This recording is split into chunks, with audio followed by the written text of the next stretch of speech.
Halo sahabat sosial, apa kabar semuanya? Semoga kalian semua baik-baik saja, sehat dan berbahagia. Dan selamat datang kembali di channel Sudut Pandang.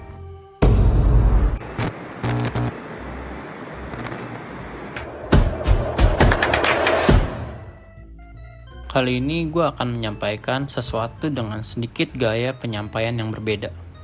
Gue akan menyampaikan secara halus, penuh kasih sayang, dan rasa hormat. Ya, gue harap kalian tonton video ini sampai habis. Jangan sampai kalian salah tangkap apa yang gue sampaikan di video ini. Dan selamat menikmati. Tentu kita semua paham betapa sulitnya pemerintah Indonesia menangani kondisi saat ini. Upaya pemerintah dalam membuat kebijakan terlihat jelas mereka sangat mengedepankan masyarakat, khususnya rakyat kecil. Pasti diurus. Dan antara Indonesia. Karena sulitnya pemerintah menangani situasi, makanya dia butuh bantuan banyak orang. Mereka butuh bantuan orang-orang yang ahli pada bidangnya. Makanya wajar aja kalau pemerintah sekarang kabinetnya tuh gemuk. Ya bisa dibilang obesitas lah. Karena di situ ada wamen, ada staf sus, dan jajaran-jajaran lainnya. Yang tentu saja itu sangat diperlukan untuk mengatasi kondisi yang sekarang ini. Penasihat Khusus Presiden Republik Indonesia, Utusan Khusus Presiden. Ternyata dari situ masih mengalami kesulitan juga nih, khususnya persoalan perekonomian nih. Belakangan ini betul-betul menyerang dan mungkin bisa jadi ini efek snowballnya akan panjang jika tidak diperhatikan. Ya makanya pemerintah membuatlah tuh yang namanya Danantara. Ya dengan maksud untuk menumbuhkan perekonomian negara kita. Karena terlihat jelas bahwa ekonomi kita selalu dalam kondisi genting. Dan saat ini dolar mencapai 17.000. Berarti itu menandakan bahwa perekonomian kita terus melemah.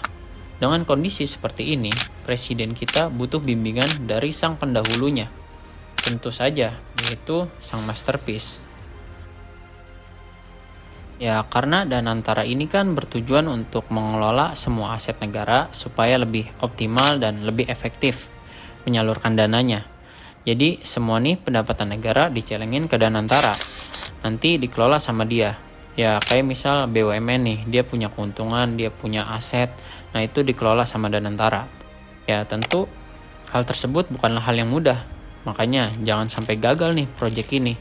Kalau sampai gagal atau ada yang menyelenceng gitu ya, atau ada yang nakal gitu main-main dana ini, ya itu negara bisa kehilangan aset dan negara bisa mengalami kerugian.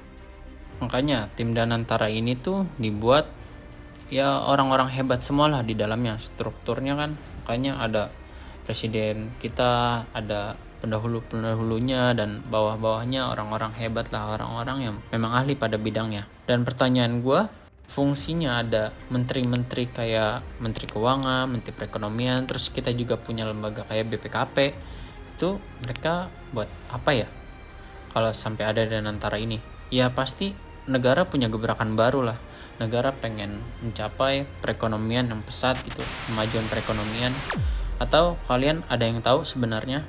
Dan kalian boleh silakan kasih tahu gue dan mungkin kalian lebih paham.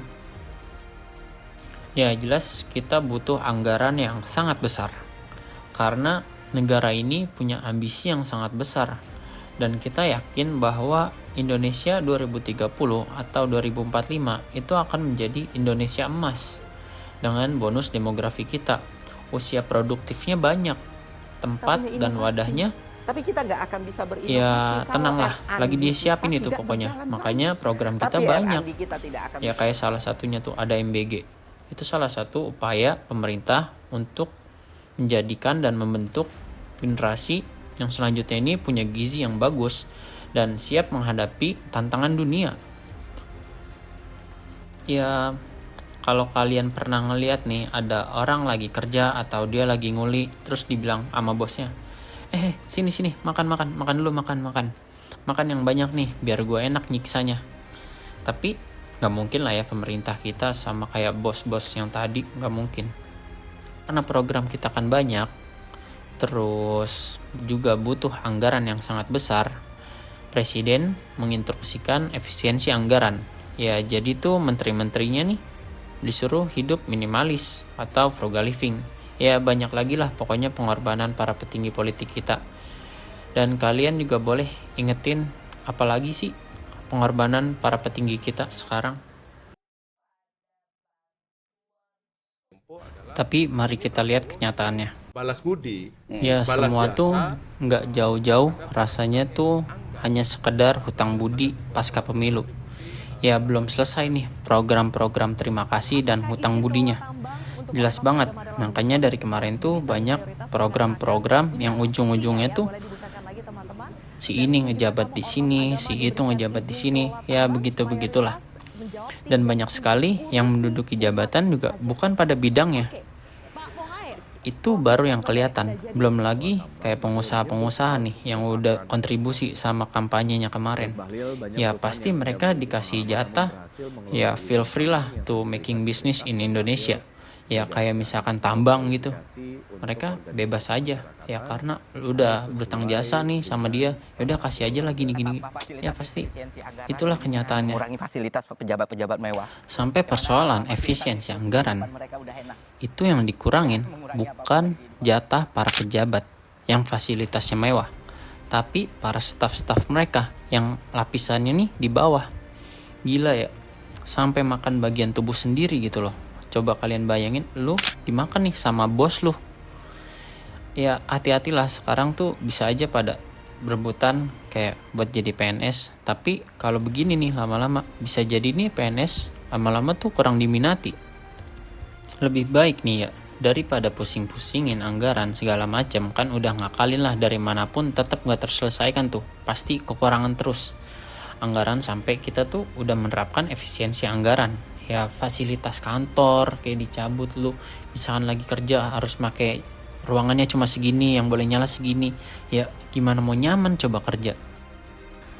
Ya kalau gua saran sih mendingan tuh yang dibikin efisiensi itu bukan anggaran sih, kayak mendingan lu efisiensi jabatan, instansinya, menterinya, kebanyakan tuh yang harus digaji. Nah mendingan nih di sini nih lo efisiensiin.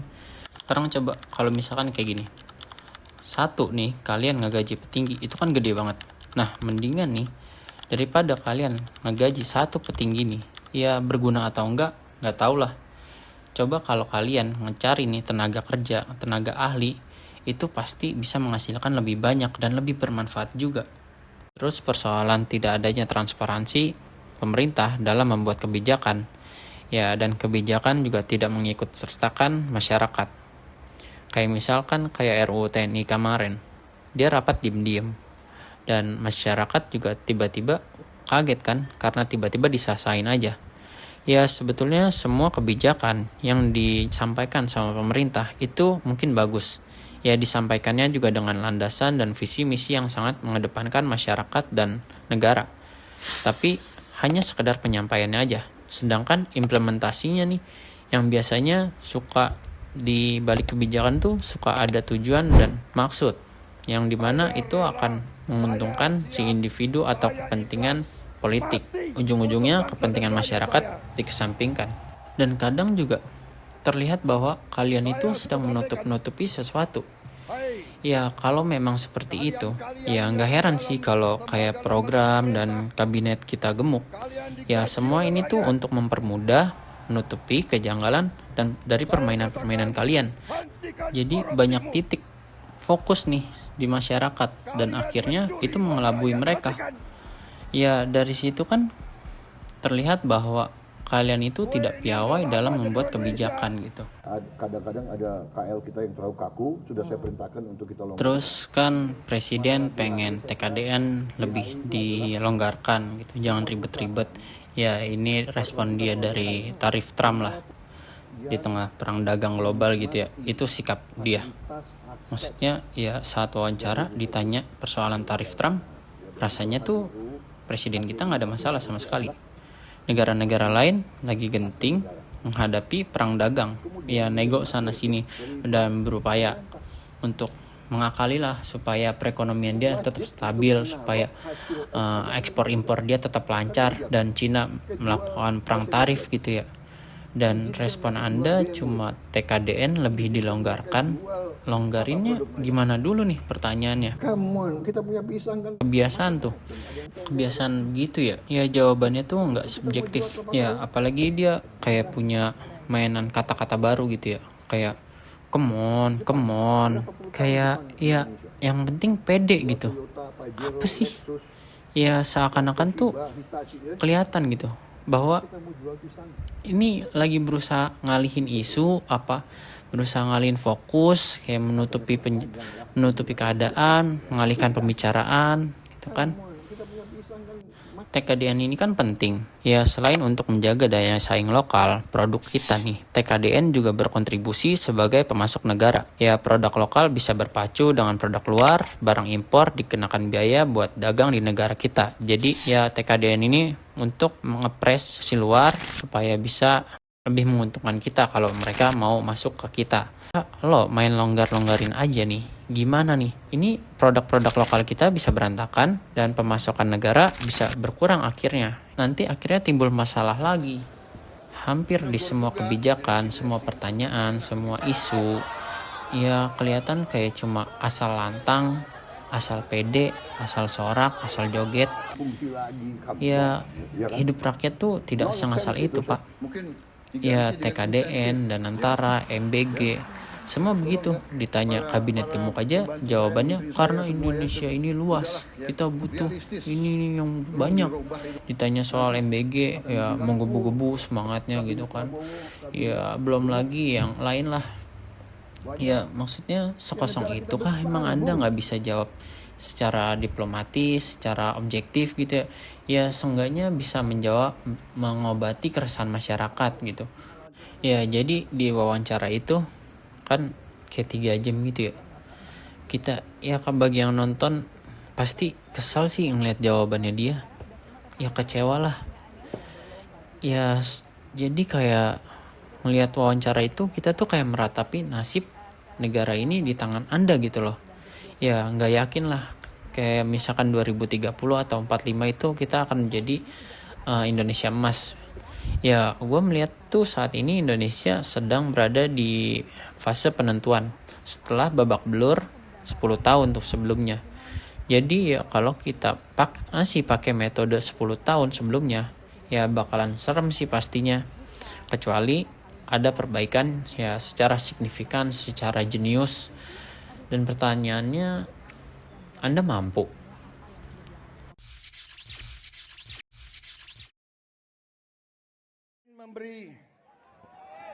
Saya ingin memberi hadiah kepada kaum buruh pada hari ini. Saya akan membentuk. Kenapa sih hal sepenting ini tuh harus bohong? Kita tuh nggak butuh banyak.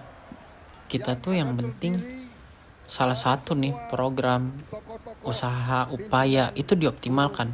Nggak perlu kalian banyak project ini itu, tapi nggak ada yang dioptimalin nih, percuma buang-buang anggaran aja. Ujung-ujungnya mah ya big zero lah. Akhirnya masyarakat fokusnya kepecah. Ya ayolah tolonglah sebagai kepala negara di belahan dunia ini. Sekarang kan negara-negara juga lagi pada kacau gitu ya.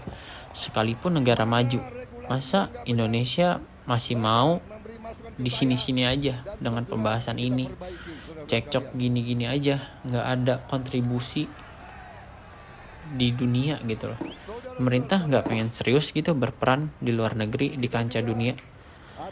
Ya nggak ngerti banget lah lihat kepemimpinan Indonesia ini bertahun-tahun arahnya kemana. Kita tuh kayak nggak punya jati diri lah.